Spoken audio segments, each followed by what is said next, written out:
And good morning, everyone. This is Renee Miereanu, and my show is called Life Matters, and it does, and it is. It matters, and there's lots of matters.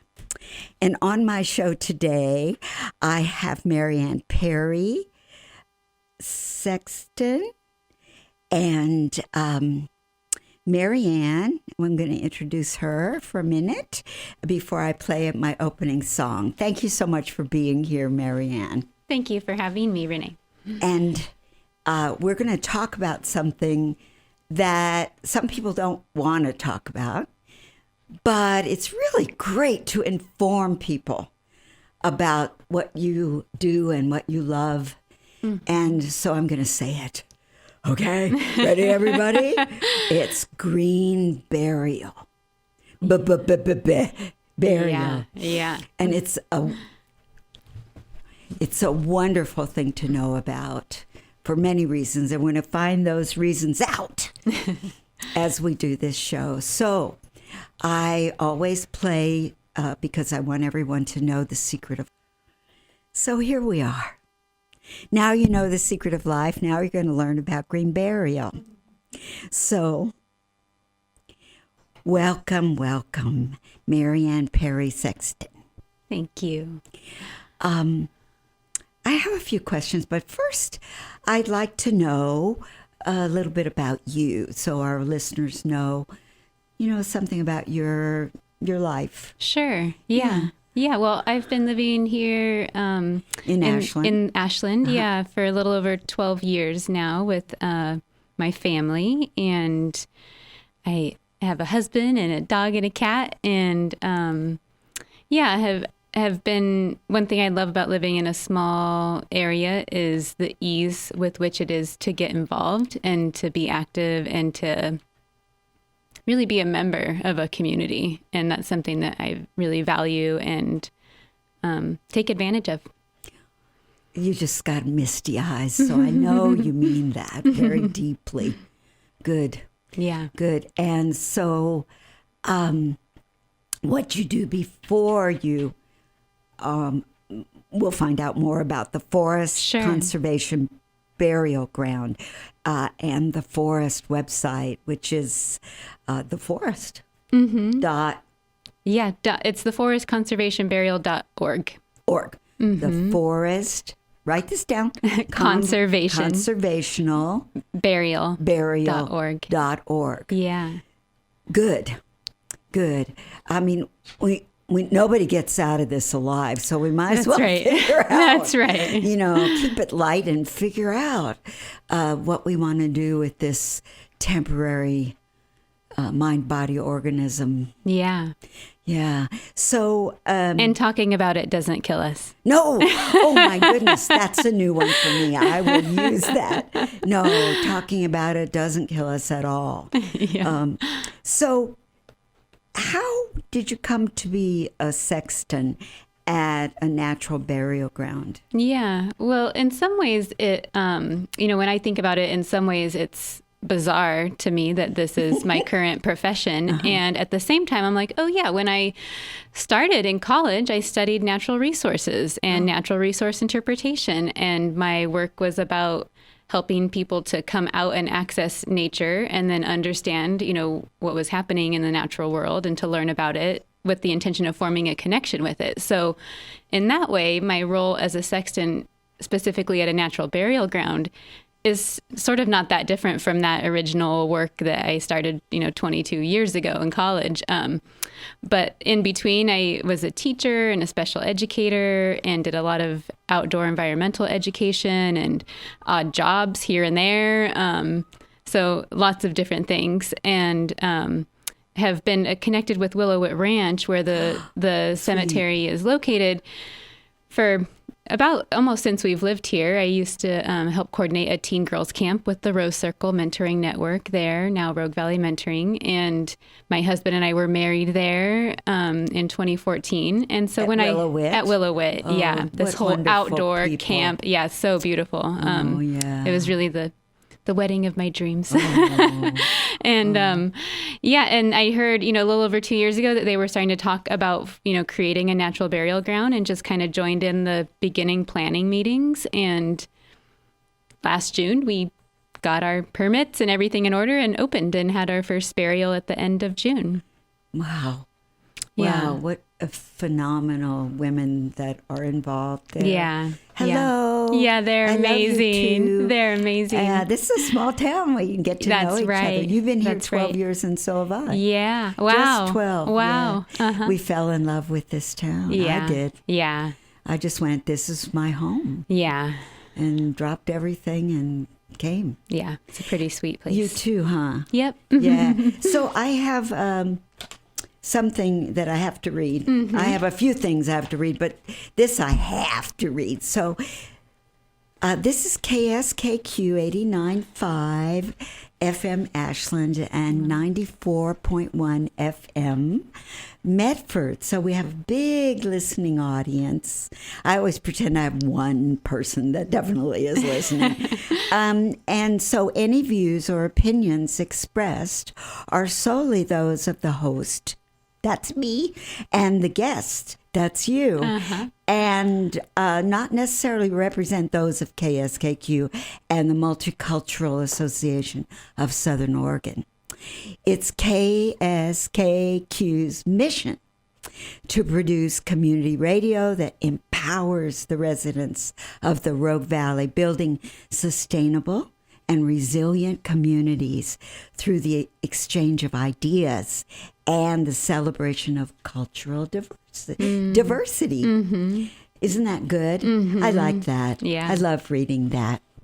And so I will read something else in a little while. We always appreciate donations, whether we're having a fund drive or a fun drive. And right now we're having a fun drive, and you're welcome to get on kskq.org and donate to keep us alive and keep us on the air.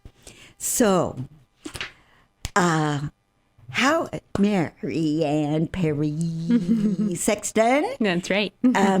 How is green burial different than conventional burial, and what draws people to it? Yeah, so there are some key differences. One thing about green burial that is important to say is that it's not new. It's not new age. I didn't invent it, and neither did anyone else that we know. Green burial is really the way that bodies were handled forever. Yeah. And it's the way that the Jewish folks and Muslim folks have always handled burial. So I'm really grateful for those traditions and people that have continued this in the midst of the development of the not too old funeral industry that really came in and then started, telling us what burial is and what funerals are. And so green burial is really pretty basically the interment of a body in the ground in a way that doesn't in any way inhibit decomposition. Mm-hmm. So it's sort of an acceptance of the fact that this body is going to decompose, and that's the plan. And so no embalming, no metals, no plastics, no toxic chemicals, and really done in a way that is in integrity with the land in the best way possible. And that looks different in different places depending where the burial ground is. And there are also different types of green burial grounds. Some of our, like the forest is exclusively green burial, whereas Ashland City cemeteries are a hybrid model where you can do green burial in your own plot, but those buried around you also did whatever they wanted to do. So maybe they have a concrete vault and a nice fancy metal casket and they were embalmed or whatever. So there are different types of green burial grounds also. Yeah, wonderful. I think of the body, again, as a vehicle for the consciousness, and that what runs the body, this is just my opinion as the host, what runs the body is connected to everything. And so I call it electricity, because that's the best way to describe it, at least for the rational mind. Yeah. And so that all those old wives' tales and old scary stuff stops us, especially as children, where it's whispered about. Yeah. And not not too long ago, it's like death, Yeah. you know, and it's just a part of life. Yeah. And for me, as I accept my own death, I feel more peaceful. Mm-hmm. I want to die peacefully. So what I've learned, the secret of life, is to live as peacefully as possible. Sure. Yeah. And so is there a ceremony around green burial that you do up at Willowit? Yeah, so it depends. You know, we really leave it up to families to choose their, you know, what makes sense for them. So we've had 4 burials so far, and 3 of them were, you know, completely family directed ceremonies. And then our last burial was a traditional Jewish burial that has its own, you know, parts and flow. So, yeah, we can recommend places or ideas. What I think is important that we do want to pass on to folks is that it is outside of regular time and life, the burial process. It's a special thing. Explain that, out of regular time. You know, I mean, just the drive even up to the ranch is a transition. Even if I'm just going up there for a business thing or something, it's a different place. You know, it's up at 5,000 feet. Your cell phone likely is not going to work. Internet is questionable. And just to be surrounded by the life of the forest with this body that carried this person through their life. And we just, while we want families to do whatever around that makes sense and is meaningful for them, we also ourselves just acknowledge the specialness of what's happening. Sure. That, you know, we're laying that body into the earth, and it's going to become those trees and those plants that are surrounding it. Yeah. There's still a thought, you know, my body. But when, Sure. But when, for me, when I consider that it's not my body, it's connected with everything. So it's easier to relax into the ideas without painting yucky pictures in my head. Right. Yeah. Right. And Yeah. that I have a choice. Yeah. Yes. And I think that's what it kind of comes down to. You know, in your mission of KSKQ, you talked about empowerment. And I think that is what I see in all sort of end of life preparations, dying, death care, burial, is really about empowering, so that whatever you choose, whether you want to be embalmed, you want the metal casket, that you're doing that from an informed, empowered place. That's right. That's what can be written in the advance directive. Right. And what I discovered when I was a volunteer chaplain through Asante for 7 years is a whole bunch of people don't want to fill that out. Yeah. And so the family has the burden deciding of making for decisions them. instead of the person that's filling out the AD. I call it the advance directive, which is legal. Yeah. And so don't be afraid to do that, folks. It's a great thing to do. And the advance directive does have several parts. You know about it. Yeah. So it teaches you how to, not exactly what to say, but how to do it before you ever get to the last part, which is, you know, if you want to be buried upside down with wooden nickels, you know, then you have that choice and the family doesn't have to decide that. And I just made up that silly thing, but I don't want to be buried like that. But Yeah. And I think that's one of the other sort of most important pieces is talking with those who we care about of what our wishes are, so that they're in the know with us. And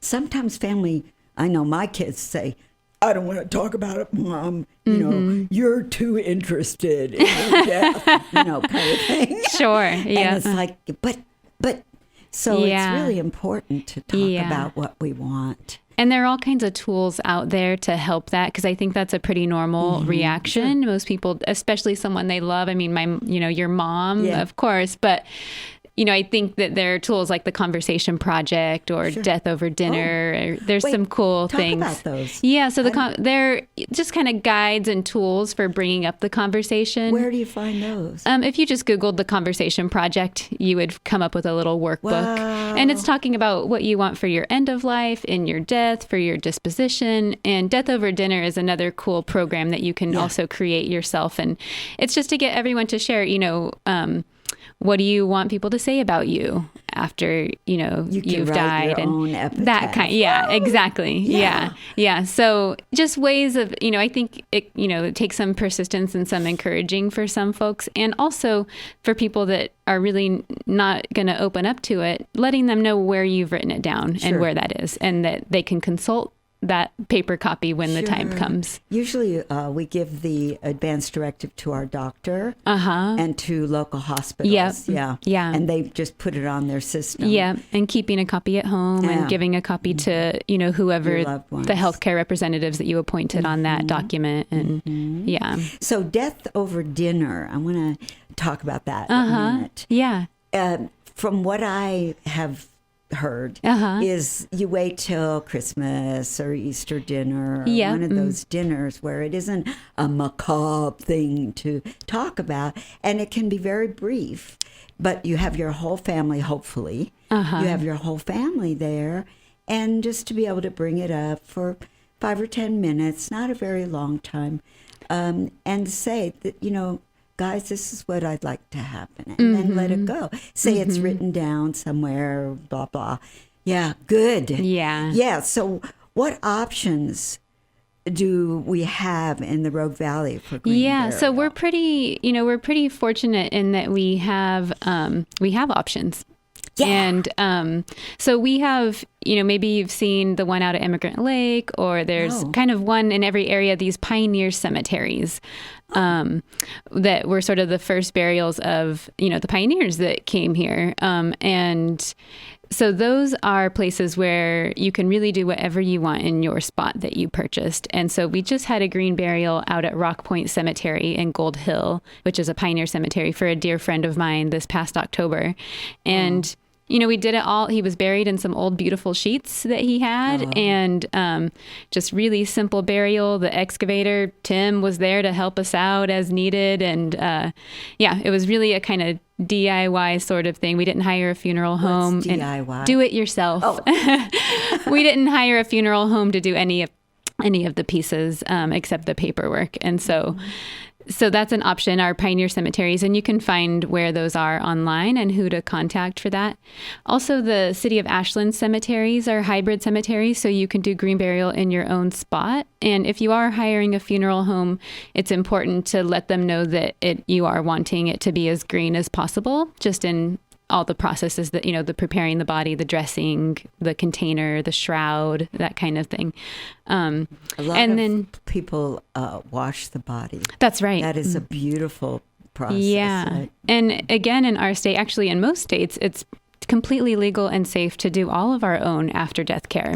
We don't ever have to involve a funeral home or, someone dies at home. We can get the paperwork for the transportation. We can file the death certificate ourselves. So I have a question. What if somebody dies of COVID? How does that go? Yeah, so COVID it's not transmittable after death. Yeah, so everything that I've been reading, there's an organization called the National Home Funeral Alliance, and what they've been putting out is that, according to what they understand from the CDC, it's still totally safe to do so. So to wash the body.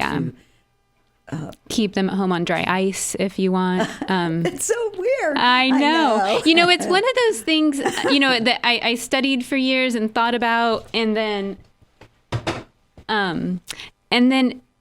as the first time that I had the opportunity to bathe and dress a dear friend of mine's mom's body, I was so taken back by how not weird it was. Yeah. I think the thoughts and the ideas around it are weird. but then the doing it, I was like, this is the most, of course we're going to, what else would we do? Right. And there was no way that my friend was going to call a stranger to come and handle that. Right. Yeah. And I think the same thing with green burial, getting to see it, getting to be there, it very quickly becomes very not weird and very Sweet. present moment, Yeah. lots of love. Yeah. A way to say goodbye that a lot of people don't get a chance to do, Right. Because of closed caskets, or Right. the person doesn't really look like them Yes. by the time they're embalmed Of and course. things like that. So yeah, it's so much. That's what I imagine. That's what I want. Yeah. To be immersed in love, even though I won't be here. Yeah. Yeah. So it's a completion for the family. Right. How lovely is that? Well, I would like very much to play some music. Yeah. And then we'll come back and we'll talk some more. Cool. Stay tuned, everyone. I do want to say this. My dog is acting out, and I hope you don't hear her, but she is adorable. She's a little Yorkie, and that's not the announcement. So we have underwriters. And we love our underwriters. And so the city and state are promoting electric vehicles. And the state of Oregon released new website aimed at making information about all electric and plug-in hybrid electric vehicles more accessible to those interested. The website, goelectric.oregon.gov, emphasizes the state's goal of having 50,000 electric vehicles registered by 2020. I don't know if that happened, and educates consumers on how to transition to an electric vehicle. The city of Ashland also has a website dedicated to that. And the city of Ashland is expanding infrastructure and support for electric vehicles. How's that? That's exciting.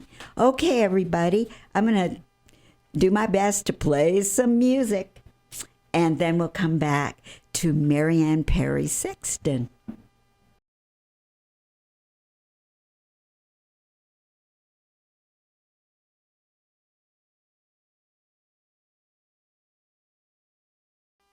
Crazy.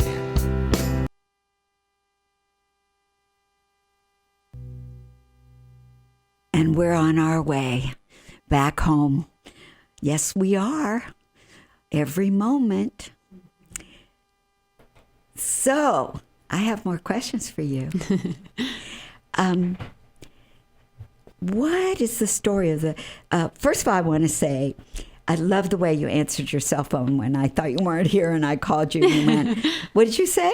I think I said, good morning, the forest. This is Marianne. Yeah, I love that. The forest. So tell us more about the forest. Yeah. So Suzanne Willow and Lenita Witt have been stewarding the land, their ranch, Willow Witt Ranch, which is almost 450 acres in the Cascades, just back behind Grizzly Peak, since 1985, and really taking care of the forest and restoring the wetlands. It had been grazed by cattle for decades, and a lot of the wetlands and meadows had been destroyed. And so they've been taking good care of that land. It's a certified organic farm, ducks and chickens and goats and goat milk and all kinds of loveliness up there. Yeah. And they had always imagined themselves being buried there, which is really pretty easy to do in our county and in our state, really, if you live outside of city limits, to be buried on your own property. Okay. But they had been talking with folks kind of off and on about the idea of there being a cemetery up there because it's one of the zoning allowances for that land.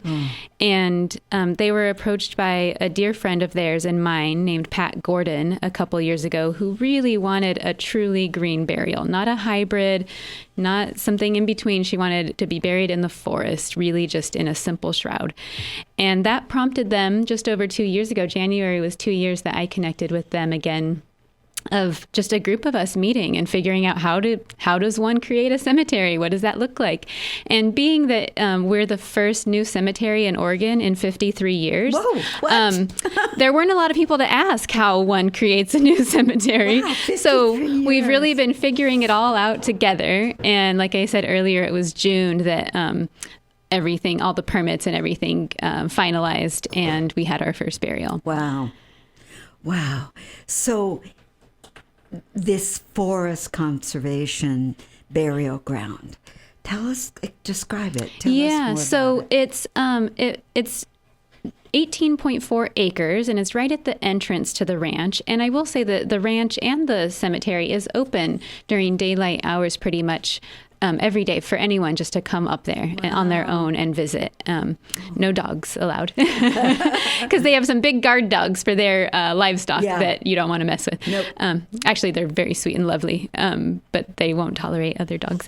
So so right when you pull into the ranch property, the cemetery is on both sides of the main entry road and just over 18 acres, and it's mostly forested. There are some more open areas, but it basically forms a U shape around what they call their entry meadow. And it's just this large, beautiful, sort of like one of those forest meadows that you see in a photo that you're like, oh my gosh, where is that? Is that even real? It's that kind of view. So it's might be a nice day trip. It's the perfect day trip. Yeah. And to visit the farm and the goats and the chickens and the geese and the ducks, and they have a puppy guard dog right now that's adorable. So yeah, it's a whole, and there's a 5K trail that goes all the way around the ranch for walking. And does anybody do they have to call first? No, not just for visiting. You can just show up. If you want a guided tour, then we do schedule those, and we do them individuals or family groups during COVID. Where do people go to find out about your guided tour? So they can go to our website, which is theforestconservationburial.org, or they can give us a call at 541-625-9697. 541-625-9697. Good. Yeah. Slowly. We're going to say that so you can write it down, folks. Yeah. Yes, our sweet people in Ashland and Medford. Yeah. Yeah, this is great. So, tell me the story of it. Yeah, so they so about a little over 2 years ago, we really started the process, and it was a big learning for all of us. And there right now we are, fully open for tours and burials, and are still doing of course, forest thinning and other things to take care of the land. And we're in the process with the 2 Jewish communities in Ashland, the 2 temples, looking at setting aside a Jewish section of the cemetery. There's also actually more than 2. Oh, thank you. Yeah, there are 3. 3. Yep. I forget about that. Thank you. I appreciate that. That would be good to maybe contact them. Yeah. And maybe someone has, I'm not sure. But yeah, so that is sort of in the works. And we just envision, more people coming up and visiting us, and hopefully choosing burial at the forest. And one of the things that I really love about our natural burial ground is that the ranch is an alive place. It's sort of the full cycle of life and death happening at the ranch, with all of the animals and the baby animals. In the spring, we'll have baby goats. And then, of course, the funeral burial process. But weddings happen there, so other celebrations. There's a whole outdoor camp. It's really a place that I don't know, it just feels true. It feels true to the realities of life. It's joy, it's sorrow, it's life, it's death. All of that is playing out there. Wow. Yeah. Oh, it's amazing. So lovely. So what's the phone number again? Yeah, sure. It's 541-625-9697. And it's the Forest Conservation Burial. .org. .org. Good. Yeah. Good. Yeah. We have to advertise for you. Thank you. That's, important. Yeah. You could become an underwriter. Yeah. Okay. I do have another question, and that is, are there someone that people can call to volunteer to do some of that work up there? Yeah, so they have an educational nonprofit that does some of the land conservation work and education with students, and their educational nonprofit is called The Crest at Willowit. And if you just Googled The Crest at Willowit, you'd find them. And so that's kind of that's their volunteer program, is through that nonprofit. Mm-hmm. Yeah. Wow. Yeah, I think those two women are some of the best women I've ever met. They're amazing. They're amazing.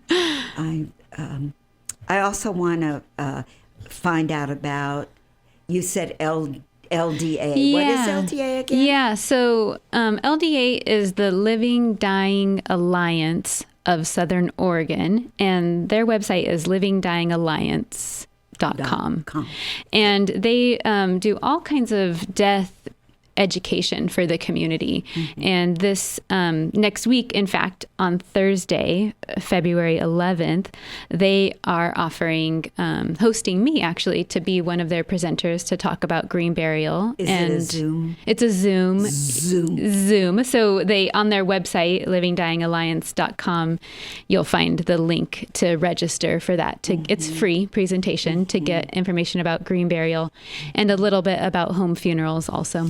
So I did interview Judy Dolmash. Okay. A couple of months ago. Okay. And she was talking about the Death Cafe. Yes. Yeah, and so many people have trouble going death. Yes. Or living to dying. But in fact, if we could just open to our hearts to not being in denial about our death, it is so helpful. Yeah. So helpful in living. Yeah. Yes. Yeah. Yeah. Yeah. And one kind of bonus of the Zoom world these days is that the risk is really low. Uh-huh. You don't have to turn on your camera or your voice. That's right. You could listen for 5 minutes and say, no, thank you. Or find yourself totally in it and staying the whole time and really fully engaging. So it's worth checking out. Absolutely. So are you having any meetings for the forest conservation burial? Yeah, just the presentation next week with the Living Dying Alliance. Yes. And then we have, a couple other talks in the community with the Ashland Senior Center. We have a talk coming up on the February 24th. And that's Zoom too? That's Zoom too. Yeah, so everyone can look at that. Yeah, go to the Ashland Senior Center's website under events. And we're just open to folks who want us to come and share about green burial. And one thing sharing about green burial and then the forest in particular, it's one thing, but really our goal is just to educate about green burial, so that people can advocate for it in other cemeteries and even in other parts of the world. Knowing a little bit about it can be the empowerment step to approaching a cemetery wherever you happen to live, and saying, hey, this is important. What do you think about setting aside a section for green burials only, or that kind of thing? Mm-hmm. And trees grow. That's right. Plants grow. That's right. It's wonderful. Yeah. So the embalming fluid and the metal caskets really hurt the earth. Yeah, I mean, it's embalming, actually the greatest danger in embalming is to the embalmers themselves. They have a much higher, incidence of cancer than just the average human. It's formaldehyde. It's formaldehyde, yeah. Mm-hmm. And a lot of times, as the body is flushed, everything that's flushed out, including probably some formaldehyde in the process, is often just flushed down the drain. Oh my God. And so, it's not filtered or cleaned or something. What? So, so that happens. And then, in terms of burying caskets in concrete vaults, it's really just like, well, is that the best use of our limited natural resources on our planet? True. I mean, the thought of, it's an illusion that we remain the same when we're in a cement Oh, my block. Goodness. In fact, what happens to the body in there is way scarier than what happens in a natural burial. What does happen, you want to say? Or? More liquefied than anything else. Yeah. So the earth doesn't get benefit at all. Eventually that's all going to cave and give in. But that metal's not going to go away and the plastic's not going to go away. And Ew. Yeah. All right. Well, I'm glad to know that. Icky as it sounds. Yes. That's a really good thing to know. Yeah, that's way more frightening for me than decomposing. Yeah, I feel so much more settled. So much more peaceful about my death. Yeah. Yes, good. Yeah. Good. So I have another question for you. And in what ways does green burial support the living Yeah. So one thing that I especially love about green burial, and I'm just reminding myself right now to say that for stories, facts, more information, and to find certified green cemeteries and products anywhere in the United States, people can visit the greenburialcouncil.org. And so they're a nonprofit that does green burial education, but they also certify cemeteries and products and funeral homes who follow green practices. So, in green burial, there's really, especially at our cemetery, an opportunity for the living to be active participants in what's happening. From the choosing of the location to the digging of the grave, carrying their loved one, lowering them down with straps down into the grave, and then filling the grave. And, it has been said that our grief is best processed with our large muscles. Wow. By doing something. And so, just the satisfaction of carrying out someone we love's wishes. They wanted this and we're doing it for them. And then getting to really be a part of what's happening. In conventional cemeteries, sometimes the soil that is taken out of the grave is actually put in another location for the service. Sometimes you don't even see the casket lowered into the ground. You walk away after the final, whatever is shared, and they, whoever they are, handle the rest. So this is not that. Green burial is really seeing it through to the end. To the whole end. So being able to say goodbye, really say goodbye. Really say goodbye. Yeah. And know this is my stuff, but know that they're always with you. Yeah. My experience as a volunteer chaplain.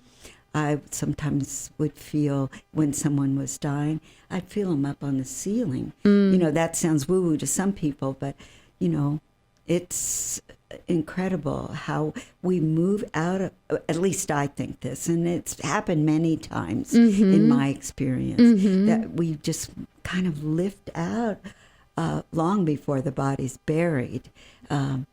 Or maybe not. I don't know. Yeah. And either way, at the site of a green burial, there's, I think it's inarguable fact that body was the person, held the person that we knew and loved and have the memories of, and that, whose spirit maybe we believe is still with us, but there's still some gratitude to be expressed for that body that carried them around on the planet, and, to lay them to rest with beautiful flowers and herbs, or what, music that the family wants to bring or play. You can bring your priest or preacher too. That's absolutely right. Absolutely. Yeah, absolutely. It doesn't have to be a convention or an unconventional burial. It just happens to be green. Yes. Yeah. Thanks for saying that. Oh, yeah. Super. This is exciting. I know death doesn't sound exciting. It is. Yeah. It is. What a completion. Yeah. I think I get more excited about it for a couple of reasons. And one of them is that when my father passed away at 42, it was hidden. He was 42 years old. It was hidden for me. He was already buried by the time I was told he died. I was 6. And so maybe this is even more meaningful to me personally, because I never got to complete. Well, I did eventually in working with counselors and therapists, but that's important. Yeah. It's important to feel a completion. Absolutely. For the psyche, for the well-being of your mind. Sure. And so eventually I was able to do that in hypnosis. Actually. Yeah, wow. So yeah, I think the whole healthy. idea of protecting each other, or especially protecting children from death, they can fair. Be there. They can handle it. Our second burial had like a 2-year-old and a 5-year-old, and they were in charge of walking in front of the body as it was being carried.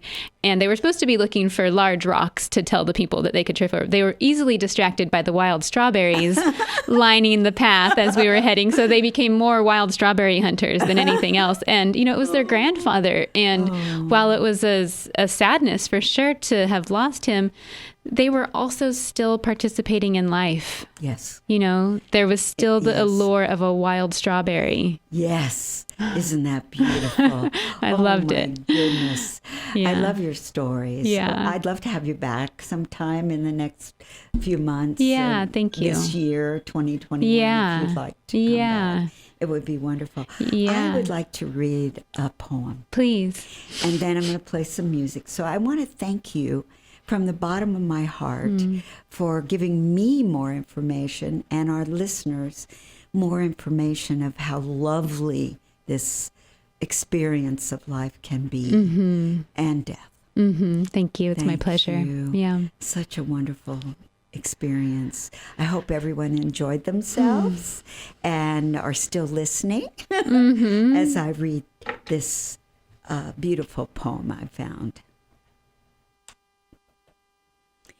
You may find yourself slipping, losing your grip, all handholds lost, the very ground of being collapsing, sliding down the arc of a rainbow and up the other side, catapulted into the vast unknown, crashing through infinite shards of starlight, shredding every tattered remnant of what you believed you were and were not. You find yourself suspended as nothingness, soaring naked-winged iridescence, transparent brilliance, all and everywhere. A beautiful unknowing has swallowed the universe of things. All solidity vanished. There is no one who reached the end of the rainbow. All is treasure beyond belief or understanding or imagination. Yet you find yourself dancing in the world of things. The passion play continues with no acting your part, stripped of even a nakedness that no one wears. Watercolor dreamscapes slides down the river with no next. There is all subsuming ease. Ever new wonder abounds. And that's by Nancy Nethercutt. And I just found it serendipitously last night and thought, oh, how beautiful to read. So thank you again. Thank you. Miereanu. Yeah, thank you. Blessings to you. I'm going to play some music now. And this music I always play at the end of my show. And it's called You Cannot Win If You Do Not Play by Steve Forbert. And I think that's really true. It's good to be brave. It's good to be brave. And certainly Mary Ann Perry Sexton is a brave woman. And here we go, I hope.